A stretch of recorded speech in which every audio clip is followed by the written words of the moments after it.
If you're not crushing it right now as an entrepreneur, you suck. You got your perspective. I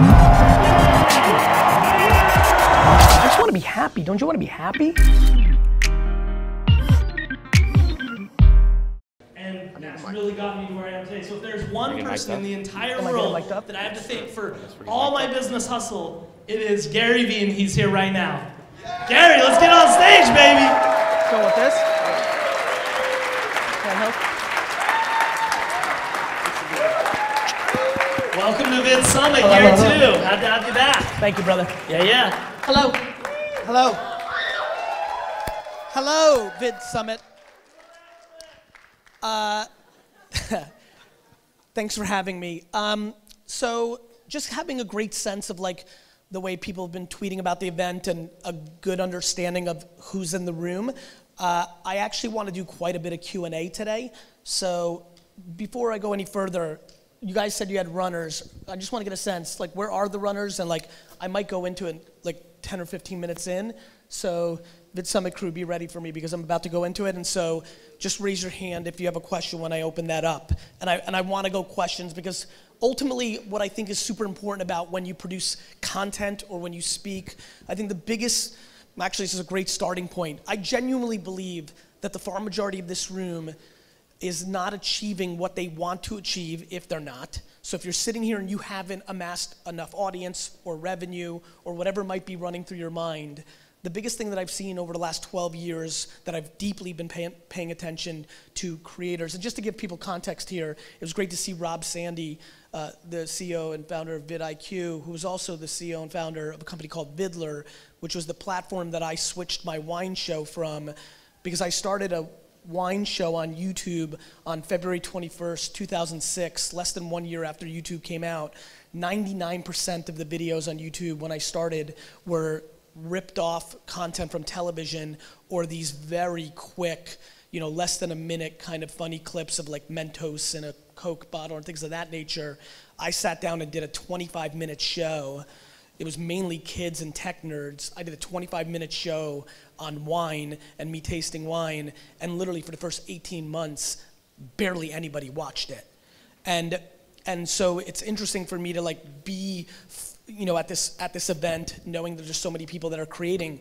But the thing that no question to me is a great starting point is I am blown away how many creators spend all their time being selfish mentally. Like 99% of the emails and DMs and conversations I have in conferences like this are predicated on how do I get more subscribers? How do I get more engagement? How do I get more money from brands? How do I quit my job and do this full time? How do I? So I will tell you, without knowing most of you in any shape or form, I still will default into that 95% of the people in this room will not get to where they want to get to because their entire fucking filter on everything they're doing is 100% selfish. And the only way to actually amass victory in this game, where as amazing it is that we live in a day and age now where you can be a creator and like just live your life and love what you do and make a living, the equal problem is anybody can do it, which creates a very fun dichotomy of supply and demand. This is a simple game of supply and demand. Anybody tomorrow can be a Slimer or a travel vlogger or a business expert or a fucking entrepreneur, right? Anybody can do that. The problem for everybody here is anybody can do that. And then who's gonna get people's attention? The people that are gonna get people's attention fall into a very basic bucket. Number one, the second biggest vulnerability for the creators in this room and the people at home that will watch this is A, it's I.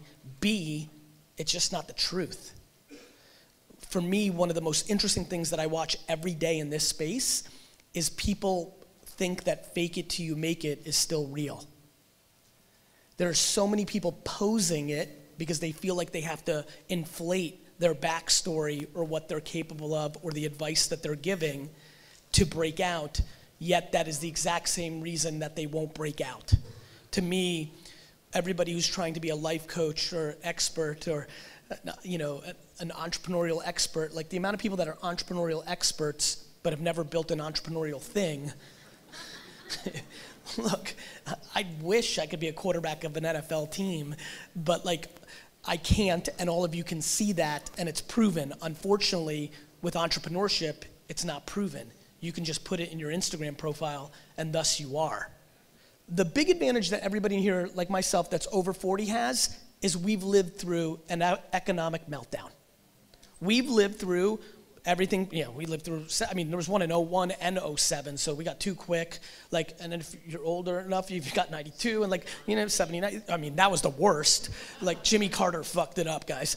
And so, we've lived through it, thus, we anticipate it in a different way that if you're under 32, you can't. Because if you've only lived life professionally in an environment where the economy's been flourishing, you don't realize what happens, which is literally tomorrow morning you can wake up and we can have a Bear Stearns, some sort of event that completely starts the collapse of the economy, and all of a sudden the DMs from a detox tea or from Pepsi or Coach stop.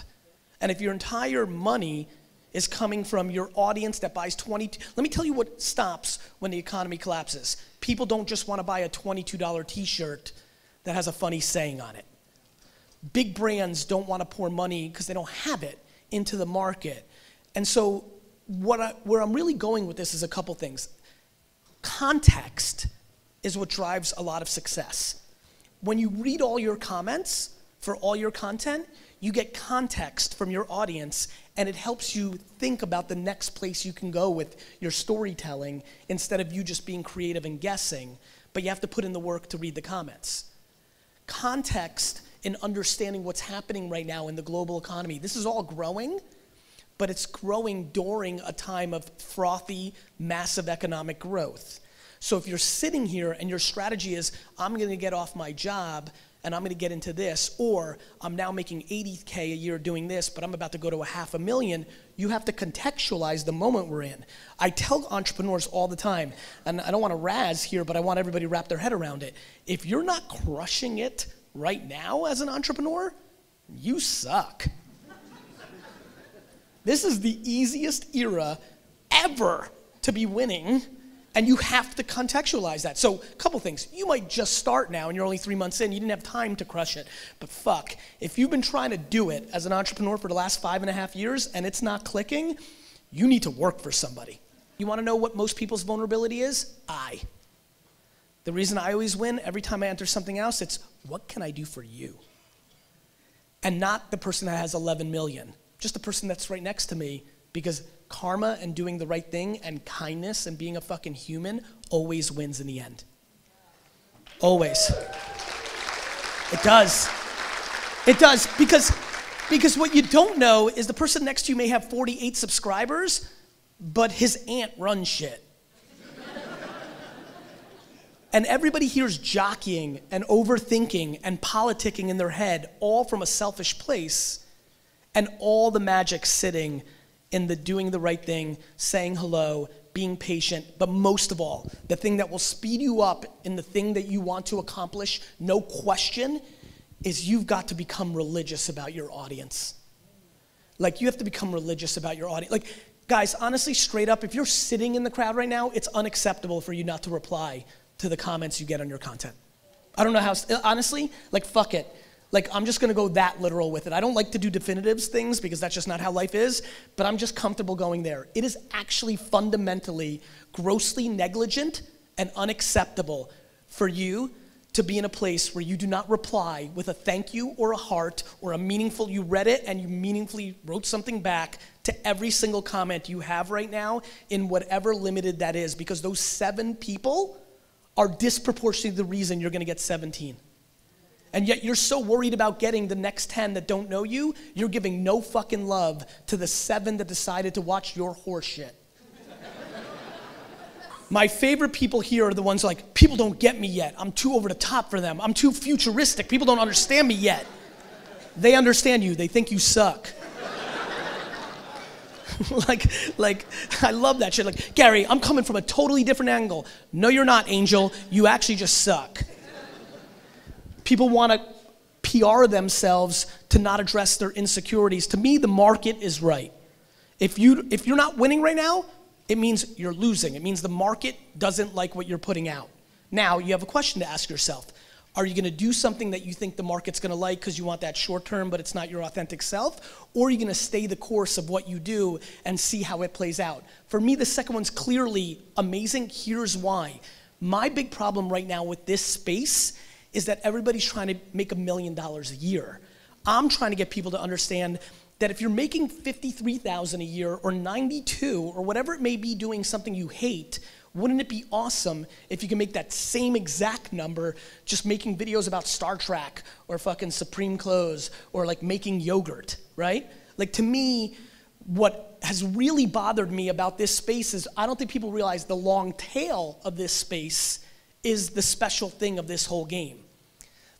To me, the person in here who's making $114,000 a year doesn't like it, super passionate about streetwear, and she or he is trying to make their content online. I'm always trying to convince them, like, yo, you're making 114. Can you look at what you're spending?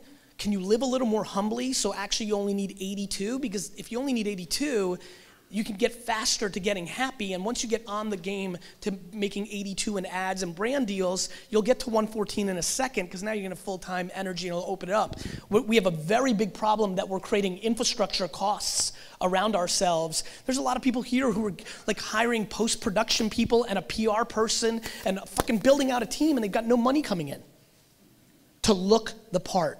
The market decides, not your self-esteem coach.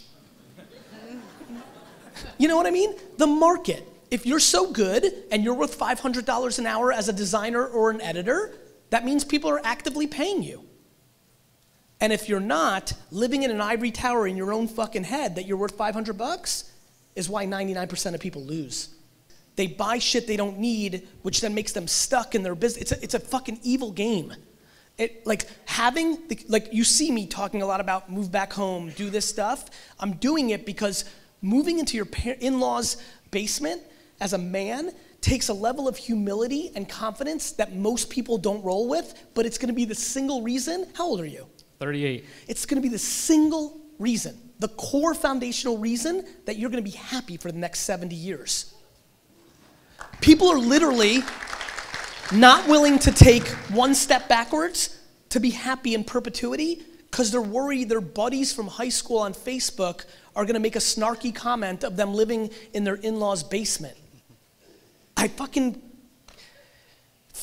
ahead. No, and I mean, that's where I'm at.